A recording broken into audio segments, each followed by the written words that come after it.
Hello friend, स्वागत है आप सभी का मिराकल कोचिंग सेंटर में। आज हम देखेंगे वृत्तों से संबंधित क्षेत्रफल अध्याय 12 देखेंगे। ठीक, अध्याय 12 देखेंगे। देखिए, पहले हम वृत्त किसको कहते हैं वो पढ़ेंगे। वृत्त किसको कहते हैं? वृत्त, सर्किल, CIRCLE, सर्किल किसको कहते हैं? ठीक, तो देखिए, जब कोई बिंदु किसी स्थिर जब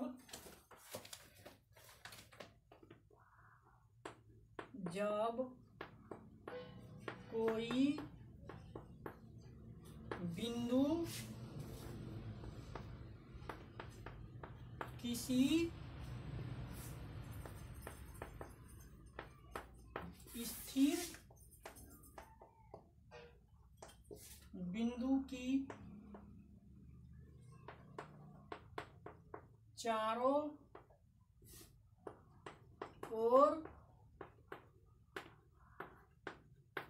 ओर निश्चित दूरी रखकर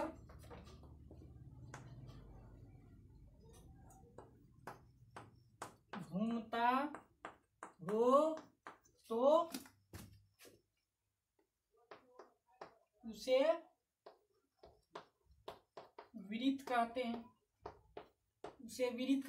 देखिए, क्या, जब कोई बिंदु किसी स्थिर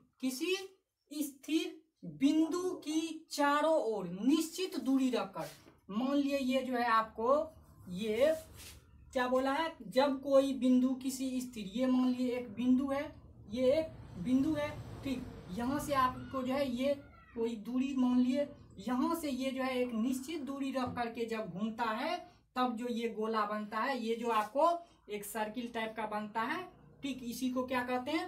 वृत्त कहते हैं। ठीक, इसी को क्या कहते हैं? वृत्त कहते हैं। अब देखिए, इसमें देखेंगे, जिस मार्ग पर वह बिंदु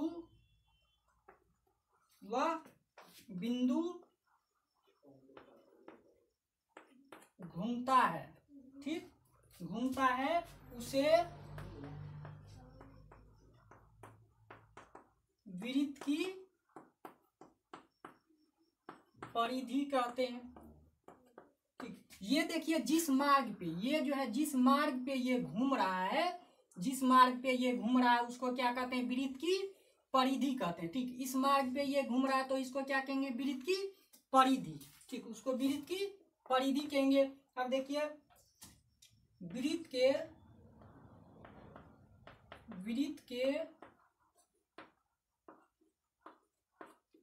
के भीतर उस स्थित बिंदु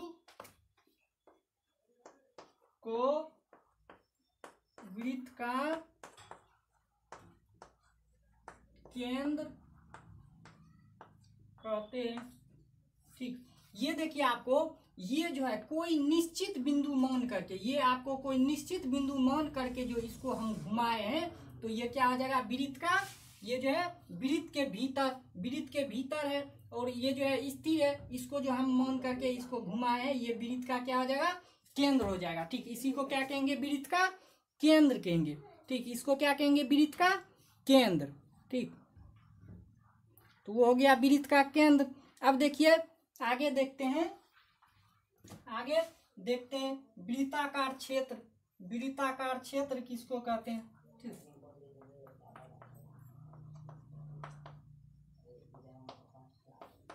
वृत्ताकार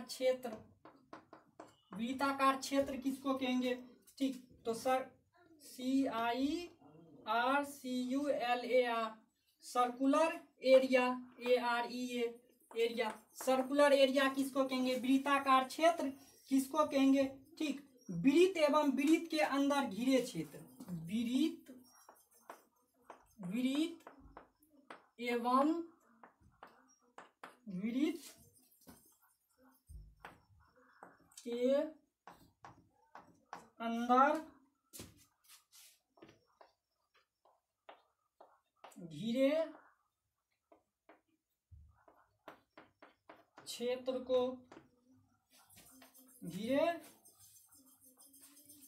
को वृत्ताकार क्षेत्र कहते हैं। ठीक, ये देखिए क्या बोला, वृत्ताकार क्षेत्र, वृत्त एवं वृत्त के अंदर घिरे हुए क्षेत्र को, मान लिए ये जो है एक वृत्त है, ठीक, ये वृत्त है, ठीक, इसके अंदर ये देखिए ये जो घिरा हुआ क्षेत्र है इसी को क्या कहते हैं, इसी को कहते हैं वृत्ताकार क्षेत्र। ठीक, ये वृत्त के अंदर का जो पूरा भाग है उसी को कहते हैं वृत्ताकार क्षेत्र। ठीक, ये हो गया आपको वृत्ताकार क्षेत्र। ठीक, वृत्त के अंदर के भाग का। ठीक, अब देखिए वृत्त का त्रिज्या, वृत्त का त्रिज्या, ठीक, इसमें होता है ये वृत्त का त्रिज्या हो गया। ठीक, इधर ये भी हो गया त्रिज्या, ये आपको सबसे बड़ी जीवा होता है जिसको व्यास कहते हैं, ये हम आपको आगे बताएंगे। ठीक, पहले इसका सब परिभाषा देख लेते हैं। ठीक, देखिए वृत्त का त्रिज्या किसको कहते हैं, त्रिज्या,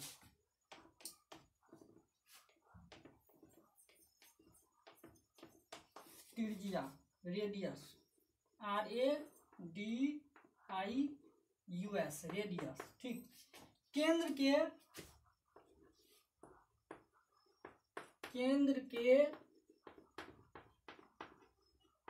परिधि, केंद्र के परिधि तक की दूरी को, केंद्र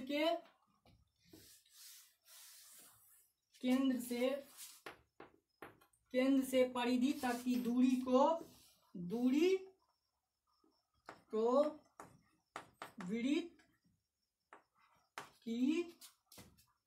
वृत्त की त्रिज्या कहते हैं। ठीक, वृत्त की क्या कहते हैं, त्रिज्या कहते हैं। इसे R से सूचित किया जाता है। जैसे देखिए ये हम फिगर बनाते हैं, ये फिगर बनाते हैं, ये क्या हो गया, ये वृत्त का परिधि हो गया, ये क्या है, वृत्त का परिधि। अब देखिए आपको ये केंद्र से परिधि तक की दूरी, ये केंद्र से परिधि तक की दूरी को क्या कहते हैं, त्रिज्या कहते हैं, इसको त्रिज्या कहते हैं। ठीक, केंद्र से परिधि तक की दूरी को क्या कहते हैं, त्रिज्या कहते हैं। ठीक, वो हो गया क्या आपका त्रिज्या। अब देखिए ये आपको केंद्र से परिधि तक की दूरी त्रिज्या हो गया। अब देखना है व्यास किसको कहते हैं, व्यास किसको कहते हैं, DIAMETER, डायमीटर। ठीक, व्यास किसको कहते हैं। ठीक, केंद्र से गुजरने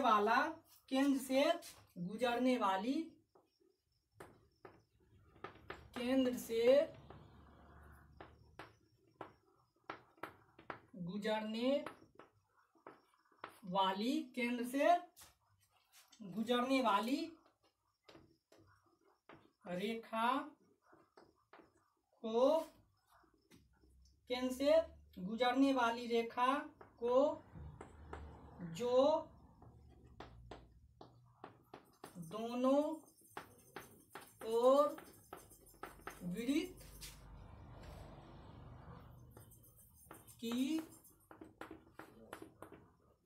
परिधि को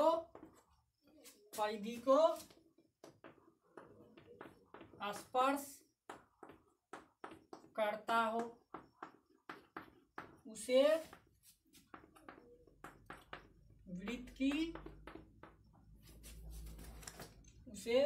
वृत्त का व्यास कहते हैं। देखिए केंद्र से गुजरने वाली, ये मान लेते हैं ये आपको फिगर है, केंद्र से गुजरने वाली रेखा जो दोनों ओर वृत्त की परिधि को स्पर्श करता हो। देखिए यहाँ हम मान लिए ये वृत्त का यहाँ पे बी है। ये देखिए ए और बी दोनों जगह वृत्त के परिधि के केंद्र को क्या करता है, स्पर्श करता है। तो इसको क्या कहेंगे, वृत्त की व्यास कहेंगे। इसे डी से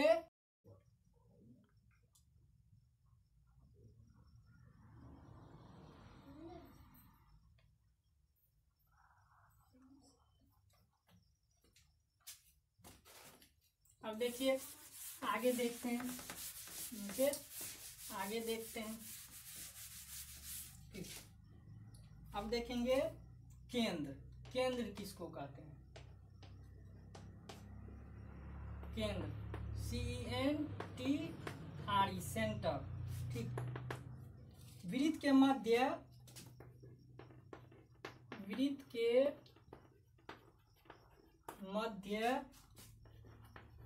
वह बिंदु जिससे परिधि हमेशा समान दूरी पर होता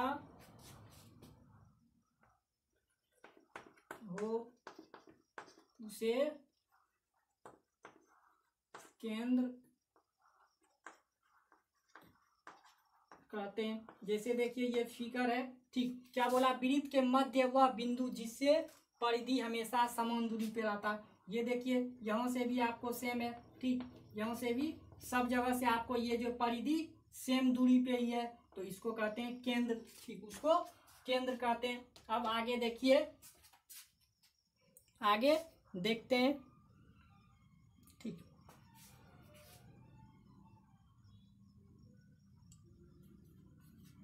आगे देखिए, आप देखेंगे चापकर्ण या जीवा। ठीक, जीवा या चापकर्ण किसको कहते हैं। ठीक, जीवा या चापकर्ण किसको कहते हैं, CHORD कोड। ठीक, परिधि के किन्हीं दो बिंदुओं को, ठीक, परिधि के किन्हीं दो बिंदुओं को मिलाने वाली रेखा खंड को वृत्त का जीवा कहते हैं। ठीक, देखिए परिधि के किन्हीं दो बिंदुओं को, ठीक, ये मान लिया ये आपको ये वृत्त है। ठीक, ये जो है आपको ये देखिए आपको वृत्त का परिधि ए और बी बिंदु को आपको मिला रहा है, तो ये ए बी क्या आ जाएगा, वृत्त का चाप। ठीक, चित्र में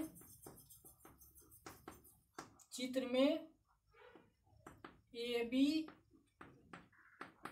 वृत्त का चाप है। चित्र में ए बी क्या है, वृत्त का चाप है। ठीक, ए बी वृत्त का चाप है। अब देखिए छेदक किसको कहेंगे। ठीक, छेदक किसको कहेंगे, अब देखना है छेदक। तो देखिए छेदक किसको कहेंगे, छेदक SECANT। सेकेंड किसको कहेंगे। ठीक, वृत्त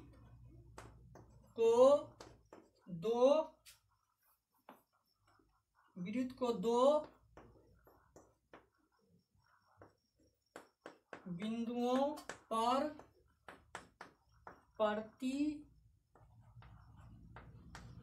प्रतिच्छेद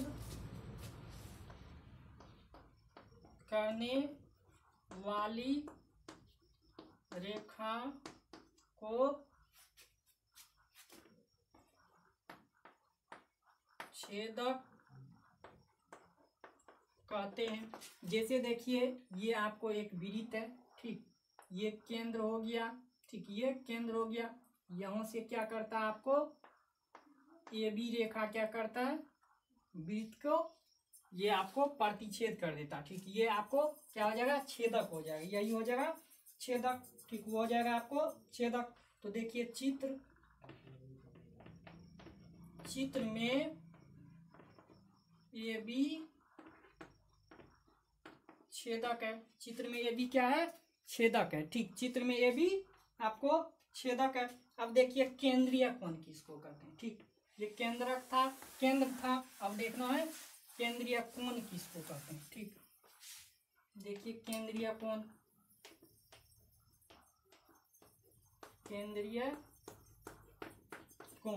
ठीक, central angle CENTRAL central ANGLE angle. Central angle किसको कहेंगे? ठीक, किसी वृत्त के केंद्र पर किसी वृत्त के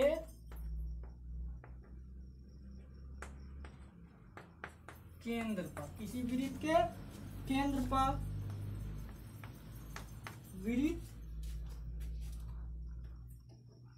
वृत्त की जीवा द्वारा बना हुआ कोण को केंद्रीय कोण कहते हैं। किसी वृत्त के केंद्र पर वृत्त की जीवा द्वारा बना हुआ कोण क्या कहलाता? केंद्रीय कोण कहलाता। ठीक, केंद्रीय कोण कहलाता। जैसे देखिए यहाँ पे हम फिगर बनाते हैं आपको, ये देखिए डॉट डॉट से फिगर बनाते हैं इसका।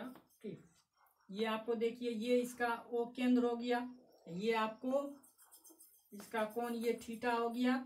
ठीक, ये ए बी मान लिए, ए बी, ये आपको पी है, पी बिंदु है। ठीक, ये देखिए आपको ये जो कोण बन रहा है यही कोण क्या है? इसका केंद्रीय कोण है। ठीक, यही आपको क्या है? केंद्रीय कोण है। तो देखिए चित्र में ओ पर चाप ए बी द्वारा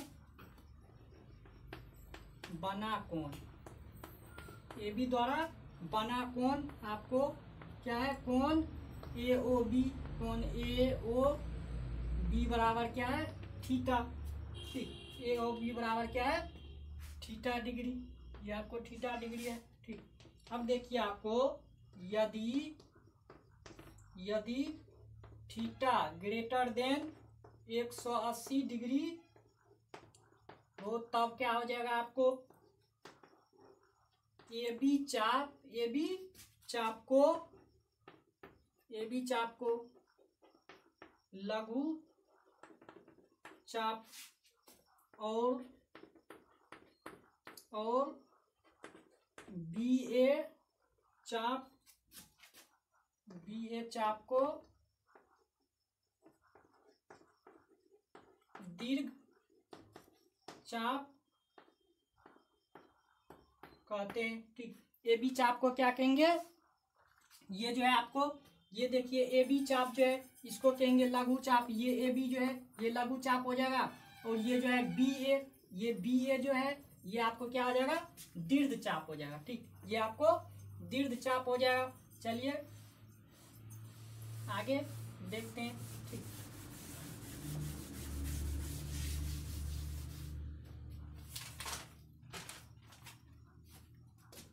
आगे देखेंगे अर्धवृत्त किसको कहते हैं। ठीक, अर्धवृत्त SEMI सेमी CIRCLE सर्किल। ठीक, सेमी सर्किल किसको कहते हैं? ठीक, वृत्त के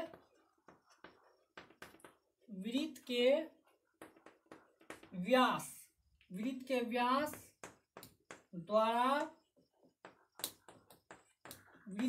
द्वारा खंडित भाग को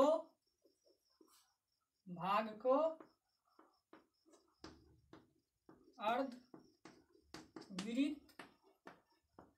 कहते हैं। वृत्त के व्यास द्वारा खंडित भाग। अब देखिए मान लेते हैं ये जो है ये आपको एक वृत्त है, ठीक है। ये आपको ए बी क्या है, ए बी ये क्या है आपको वृत्त का व्यास है, ठीक। ए बी वृत्त का व्यास है। ये मान लिया आपको यहाँ पे सी बिंदु है, यहाँ पे डी बिंदु है, ठीक। तो ये ए सी बी आपको एक खंडित भाग हो गया अर्धवृत्त का, और दूसरा क्या आ जाएगा बी सी ए, ठीक। तो ये आपको ए बी क्या कर रहा है वृत्त को, ये ए बी व्यास जो है वृत्त को दो भाग में बांटता है। तो यही आपको एक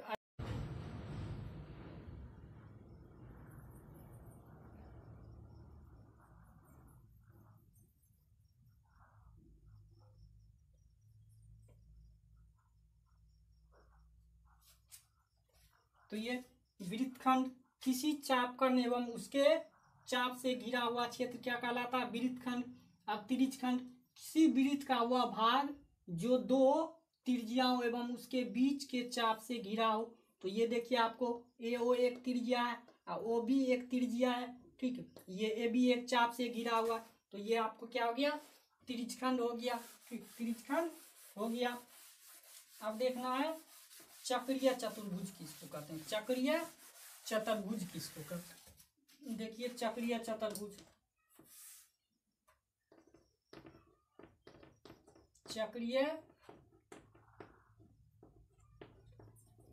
चक्रीय चतुर्भुज, ठीक। Circle C Y C L I C, cyclic Q U A D R I L A T E R A L.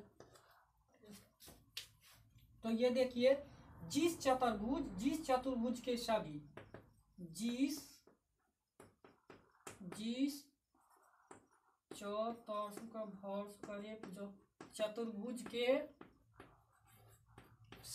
जिस चतुर्भुज के सभी शीर्ष किसी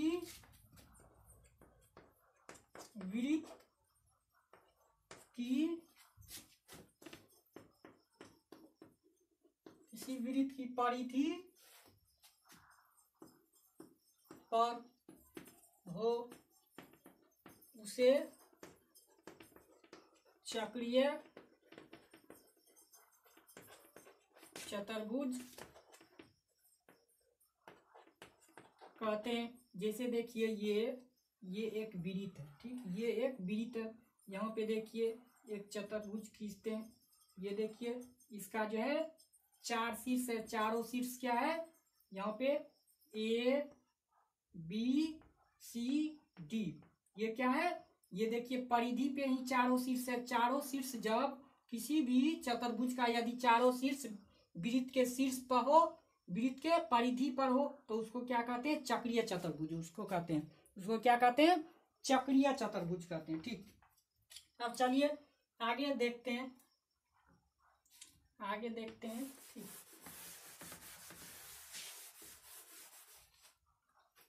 ये देखिए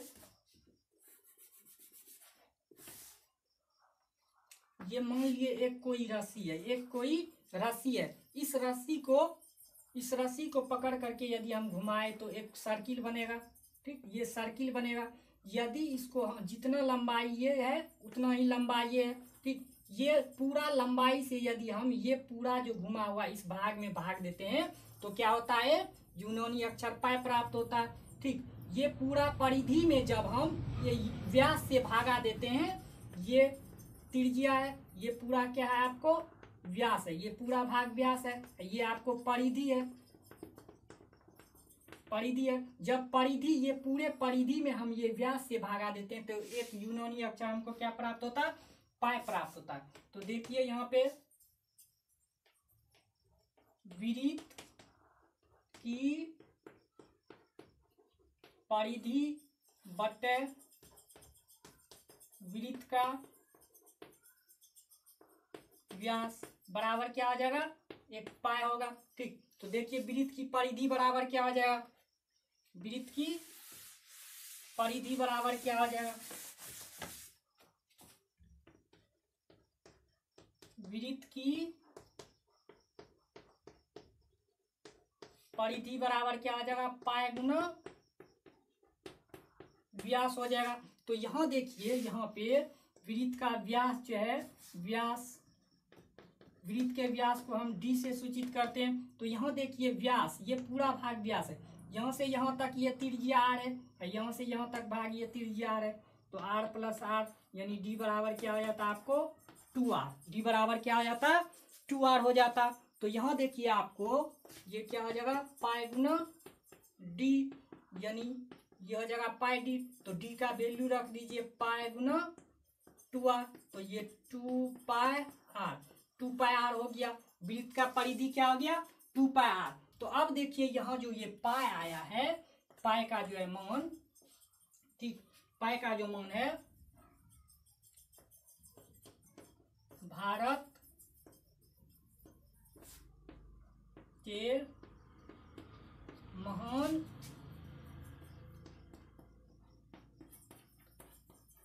गणितज्ञ, भारत के महान गणितज्ञ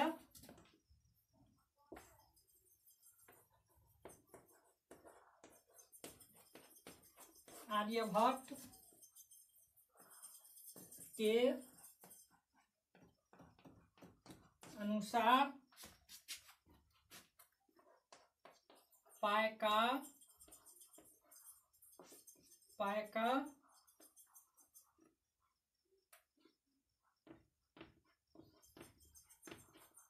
सन्निकट मान, पाई का सन्निकट मान जो है भारतीय गणितज्ञ आर्यभट्ट द्वारा जो है निकाला गया था, कितना 62,832 बटे ये 20,000 निकाला गया था, ठीक, इतना होता है जो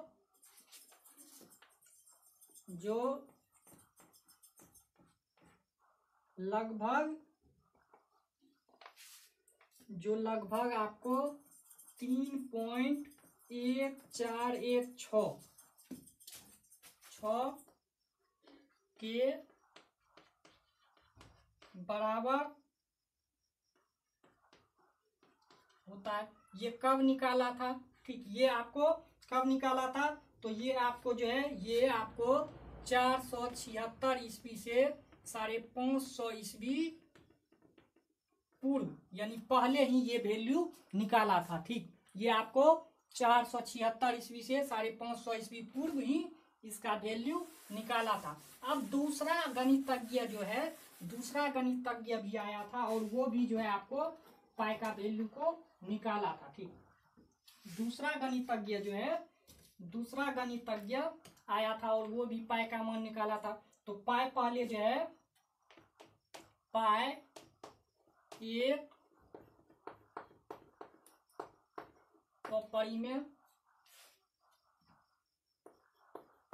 अपरिमेय संख्या है, ठीक, पाई एक अपरिमेय संख्या है, ठीक,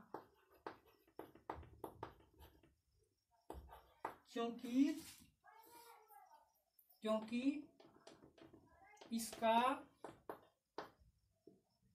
मान अशांत एवं अनावर्ती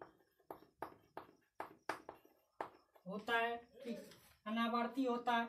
अब देखिए दूसरा एक अन्य गणितज्ञ जो आया था,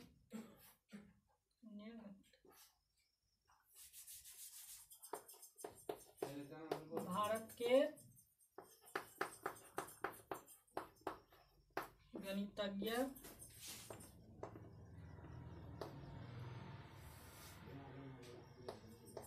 श्रीनिवास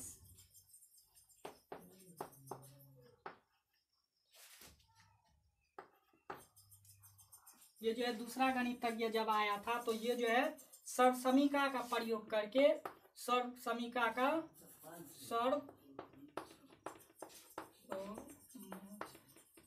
समीका का प्रयोग करके पाई का मान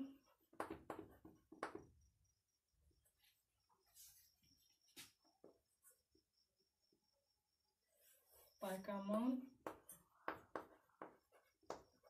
दशमलव के लाखों स्थानों तक निकाला था। ठीक, जब एक अन्य दूसरा जब गणितज्ञ आया था तो वो जो है रामानुजम, ठीक, वो समीका का प्रयोग करके आपको पाई का जो है दशमलव का वैल्यू जो है लाखों तक निकाला था। ठीक, लाखों तक उसका मान निकाला था। ठीक, लेकिन हम जो है व्यवहार में इसका पाई का वैल्यू जो है हम पाई का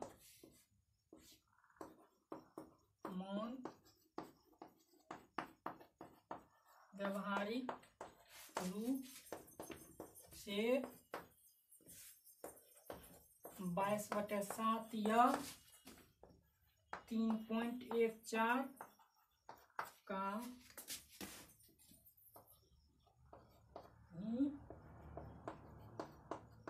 प्रयोग करते हैं। ठीक, हम व्यवहारिक रूप में जो है पाई का वैल्यू 22/7 या 3.1 का ही प्रयोग करते हैं। ठीक, इसका ही प्रयोग करते हैं।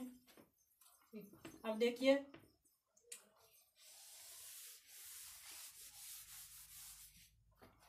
अर्धवृत्त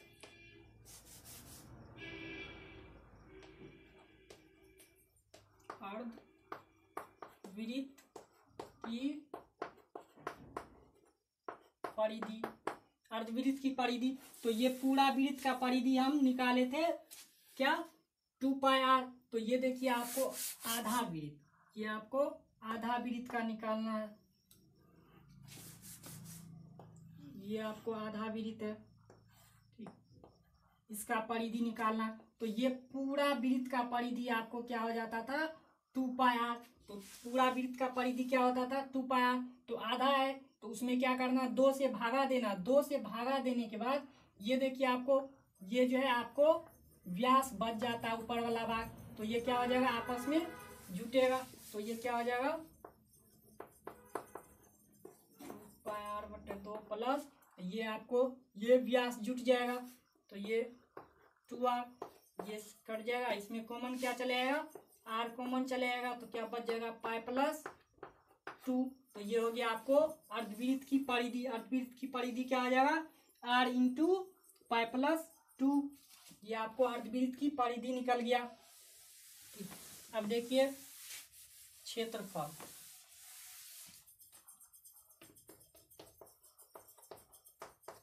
वृत्त का क्षेत्रफल, वृत्त का क्षेत्रफल क्या आता है πr²। तो अर्धवृत्त का क्षेत्रफल क्या आ जाएगा अर्धवृत्त का क्षेत्रफल, तो ये पूरा वृत्त का क्षेत्रफल है, तो अर्धवृत्त बोला है तो आधा यानी 2 से भागा दीजिए, 2 से भागा दे दीजिए तो πr²/2 हो जाएगा अर्धवृत्त का क्षेत्रफल। ठीक, ये अर्धवृत्त का क्षेत्रफल हो गया। अब देखिए एक ही केंद्र वाला 2 वृत्त का क्षेत्रफल, जिसको संकेंद्रीय वृत्त कहते हैं। ठीक,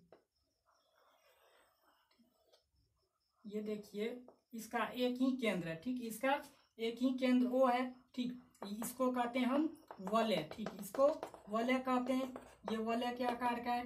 ठीक, ये बड़ा वृत्त है, ये बड़े वृत्त के त्रिज्या को हम कैपिटल R मान लेते हैं और ये छोटे वृत्त का त्रिज्या को हम स्मॉल r मान लेते हैं। ये आपको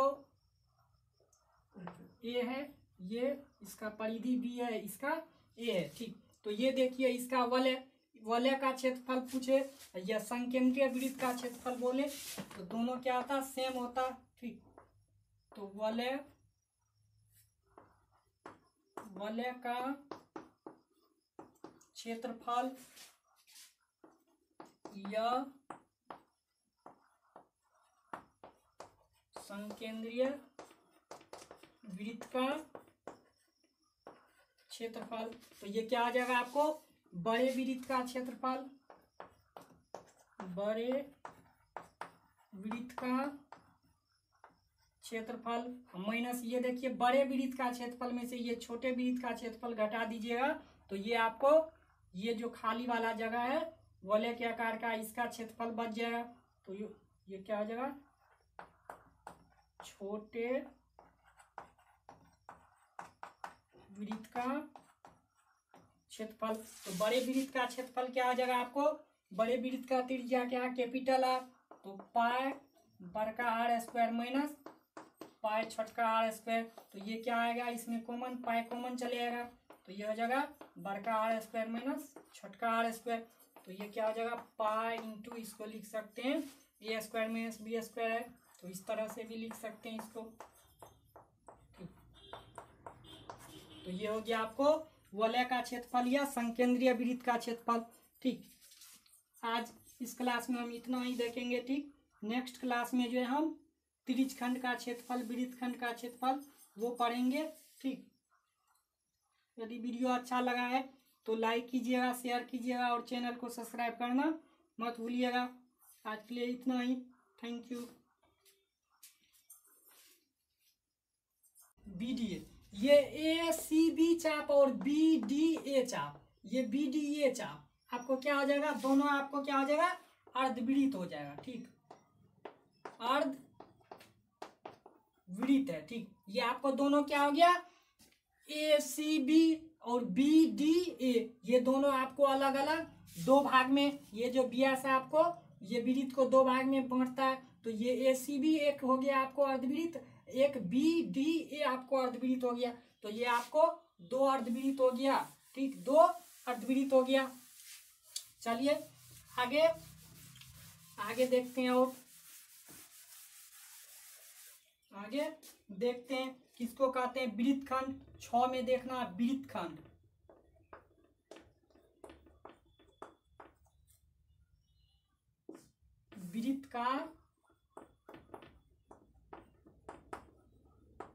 वृत्तखंड, वृत्त का क्या देखना है, वृत्तखंड को देखना। ठीक,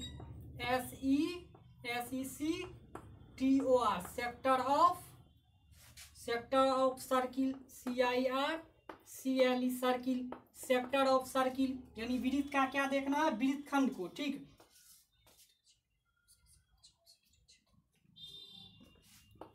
किसी वृत्त में दो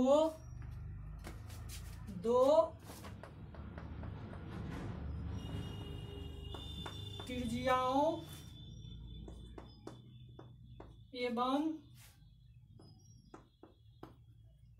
उसके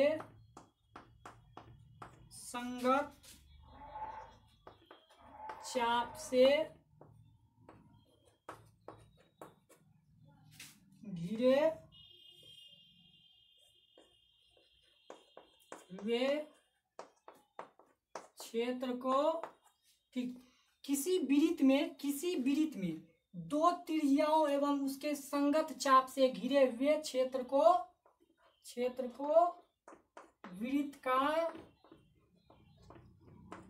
वृत्तखंड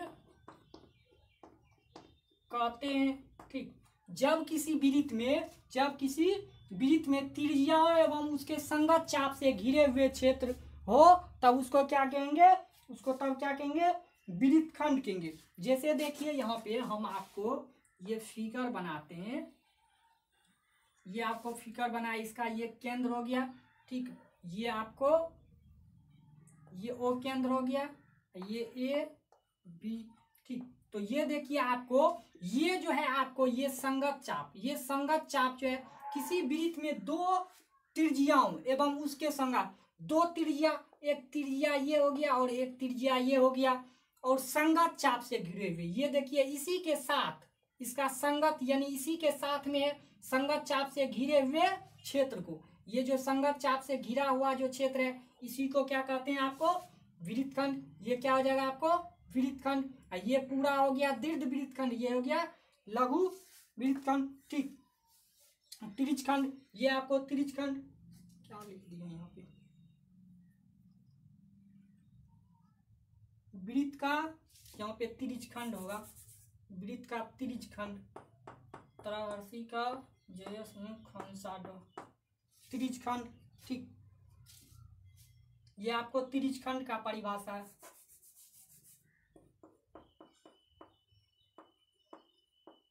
ये आपको त्रिज खंड का परिभाषा। ठीक, सेक्टर ऑफ सर्किल, ये त्रिज खंड का। किसी वृत्त में दो आपको देखिए दो त्रिज्याओं से घिरे, दो त्रिज्याओं एवं संगत चाप से, दो त्रिज्या और संगत चाप से जो घिरा है, ये आपको हो गया, इसको कहते हैं लघु त्रिज खंड। इसको लघु त्रासी का जय संयुक्त लघु त्रिज खंड।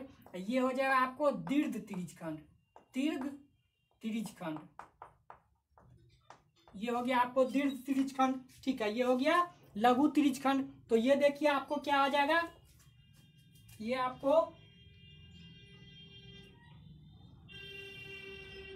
तो चित्र में देखिए, आपको चित्र में आपको जो है ओ ए और ओ बी, चित्र में जो है ओ ए और ओ बी दो क्या है आपको त्रिज्या है, दो क्या है त्रिज्याएं हैं। त्रासी का त्रिज्याएं हैं। ठीक, ओ ए और ओ बी एक क्या है, दो त्रिज्याएं हैं। और ए बी संगत चाप है। ये ए बी क्या है आपको, ए बी आपको क्या है संगत चाप है। ठीक, तो छायांकित भाग आपको जो है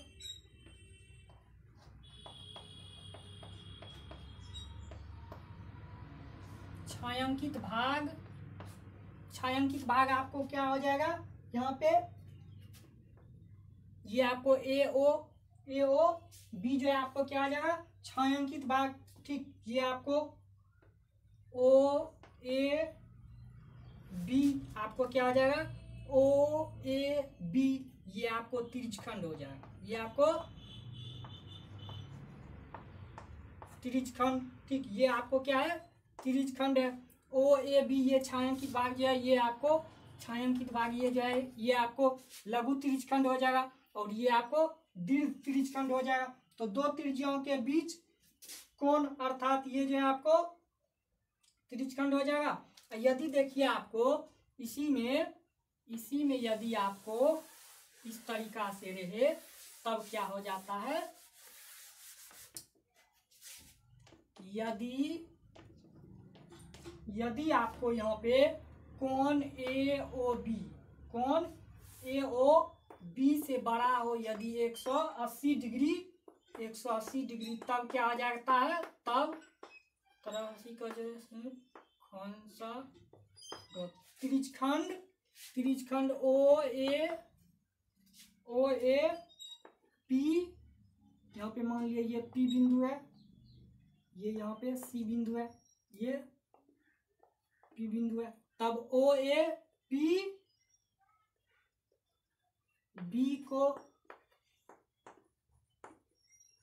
लघु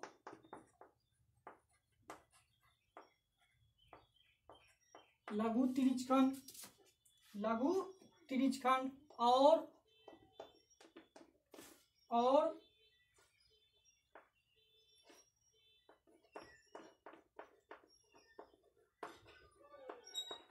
त्रिज्यखंड ओ ए सी बी को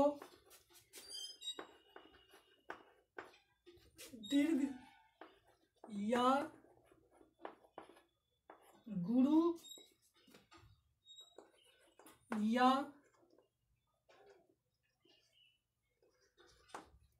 वृहत त्रिज्यखंड कहते हैं। ठीक, ये देखिए यदि आपको इसमें कोण ए ओ बी जो है ना आपको, यदि 180 डिग्री से ये आपको छोटा हो तब त्रिज्यखंड ए ओ पी बी ये आपको ओ ए पी बी, तब क्या हो जाएगा आपको लघु त्रिज्यखंड, ये लघु त्रिज्यखंड हो जाएगा। और तब क्या हो जाएगा आपको ये ओ ए सी बी, ये आपको दीर्घ यानी गुरु त्रिज्यखंड या बृहत त्रिज्यखंड हो जाएगा। ठीक, ये आपको त्रिज्यखंड हो जाएगा। ठीक, चलिए आगे इसमें देखते हैं। ठीक,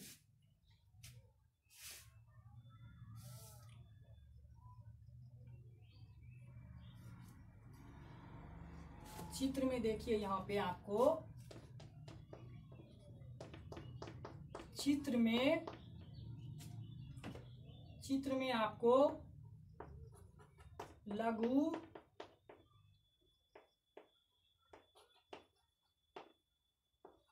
लघु त्रिज्यखंड, चित्र में लघु त्रिज्यखंड का कोण बराबर कोण ए ओ बी, ये आपको लघु त्रिज्यखंड का कोण है ए ओ बी, ये आपको लघु त्रिज्यखंड है, लघु त्रिज्यखंड का कोण है। और आपको बृहत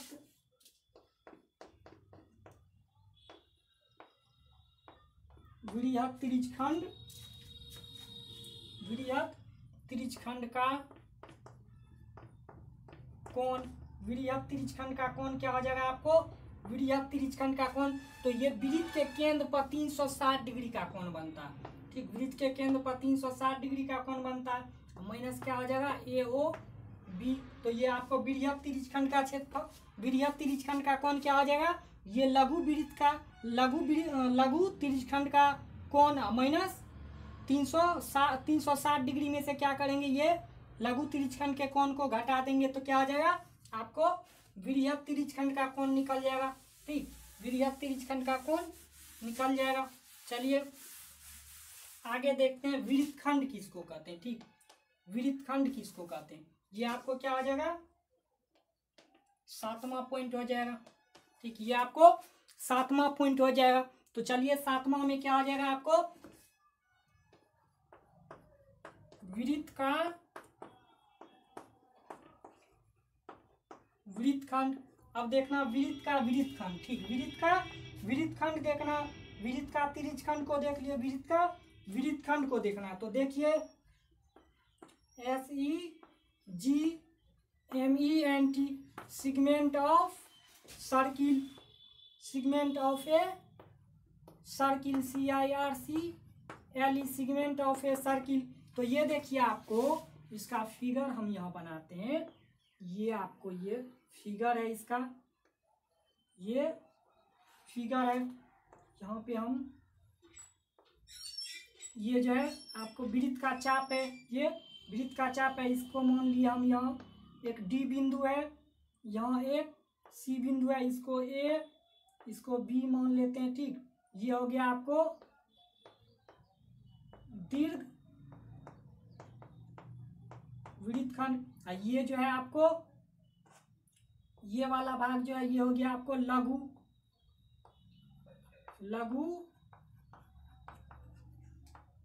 इसको कहते हैं लघु वृत्तखंड, वो हो गया आपको लघु वृत्तखंड। तो किसी वृत्त में जीवा और संगत चाप द्वारा घिरे हुए क्षेत्र को, ठीक, किसी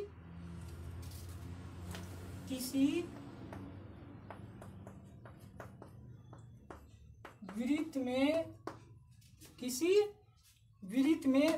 जीवा और संगत चाप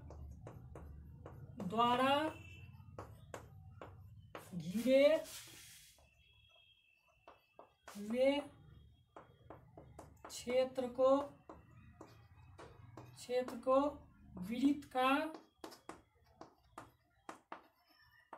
वृत्तखंड कहते हैं। ठीक, ये देखिए आपको ये जो है आपको त्रिज्या द्वारा, ठीक, किसी वृत्त में जीवा और संगत चाप द्वारा, ये देखिए ये जो है जीवा और संगत चाप, ये आपको जीवा हो गया, जीवा और ये संगत चाप द्वारा, ये संगत चाप द्वारा और जीवा द्वारा जो है घिरे हुए क्षेत्र जो होता है, ये जो घिरा हुआ क्षेत्र है इसी को क्या कहते हैं, वृत्तखंड कहते हैं। इसको क्या कहते हैं, वृत्तखंड हो गया। तो यहाँ पे देखिए आपको चित्र में चित्र में जो है, चित्र में आपको ये चित्र में ए सी बी आपको क्या हो गया, ए सी बी लघु वृत्तखंड, ठीक, वृत्तखंड। ये आपको ए सी बी क्या हो गया आपको, लघु वृत्तखंड हो गया, ए सी बी लघु वृत्तखंड हो गया।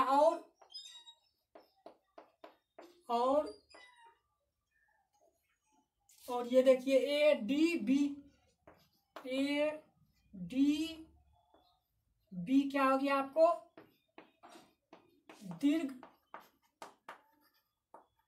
वृत्तखंड हो गया, ठीक। तो ये आपको वृत्तखंड, तिर्यकखंड, चाप, छेदक रेखा किसको कहते हैं उसके बारे में हम आपको परिभाषा दे दिए और इसको हम बता दिए, ठीक, बता दिए। अब नेक्स्ट क्लास में जो हम देखेंगे, तिर्यकखंड का क्षेत्रफल, लघु तिर्यकखंड का क्षेत्रफल, दीर्घ तिर्यकखंड का क्षेत्रफल, ठीक, और वृत्तखंड का क्षेत्रफल क्या होता है वो हम अब आगे पढ़ेंगे, ठीक, आगे हम वो पढ़ेंगे। तो देखिए ये आपको क्या हो जाएगा,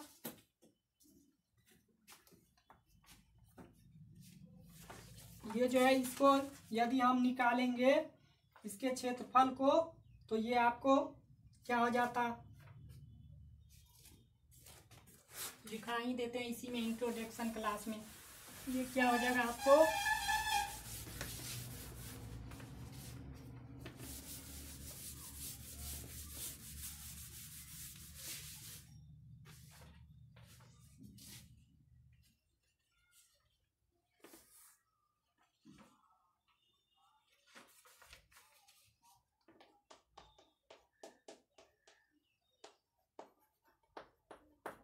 तिर्यकखंड का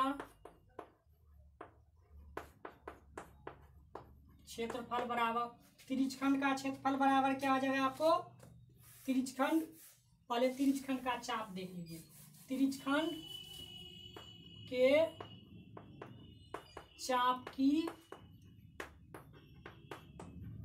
लंबाई बराबर क्या हो जाएगा आपको, यानी इसको एल से डिनोट करते हैं, एल बराबर क्या हो जाएगा आपको, पाई आर थीटा बटे 180 डिग्री, जहां थीटा क्या है, थीटा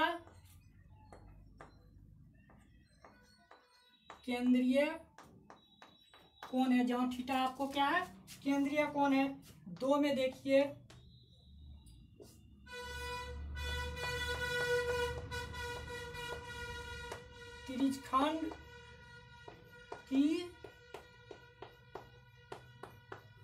तिर्यकखंड की परिमिति क्या आ जाएगा, चाप की लंबाई प्लस 2r, चाप की लंबाई प्लस 2r हो जाएगा, ठीक, चाप की लंबाई प्लस 2r। अब देखिए तिर्यकखंड का क्षेत्रफल,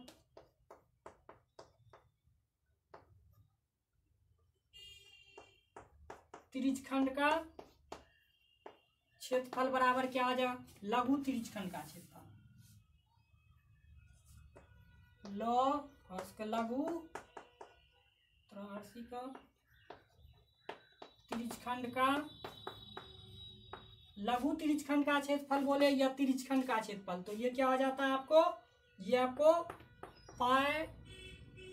पाई आर स्क्वायर थीटा बटे 360 डिग्री गुना पाई आर स्क्वायर हो जाता, ठीक। यदि बोल दे आपको इसी में दीर्घ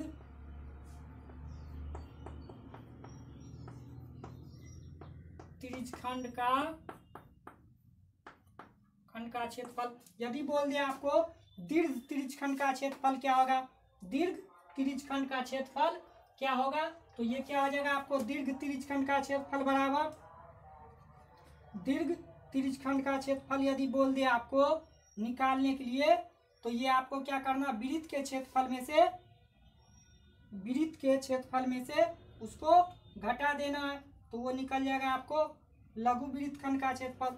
तो ये देखिए आपको क्या हो जाएगा,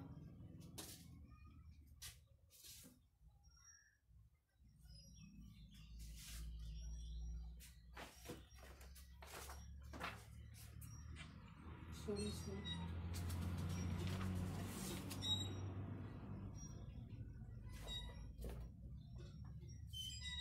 तो ये देखिए आपको वृत्त का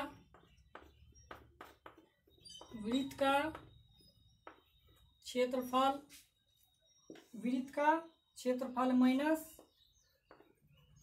लघु त्रिज्य खंड का क्षेत्रफल। तो वृत्त का क्षेत्रफल क्या होता है, पाई आर स्क्वायर, अब माइनस क्या आ जाएगा, थीटा बटे 360 डिग्री गुना पाई आर स्क्वायर। तो ये हो जाएगा आपको दीर्घ वृत्तखंड का क्षेत्रफल। ठीक, ये दीर्घ वृत्तखंड का दीर्घ त्रिज्यखंड का क्षेत्रफल हो जाएगा। ठीक, तो अब देखिए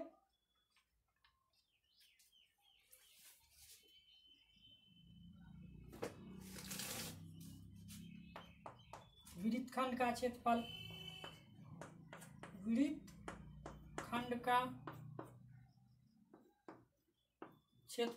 वृत्तखंड का क्षेत्रफल क्या हो जाएगा आपको, वृत्तखंड का क्षेत्रफल यदि निकालना है तो ये आपको क्या हो जाएगा,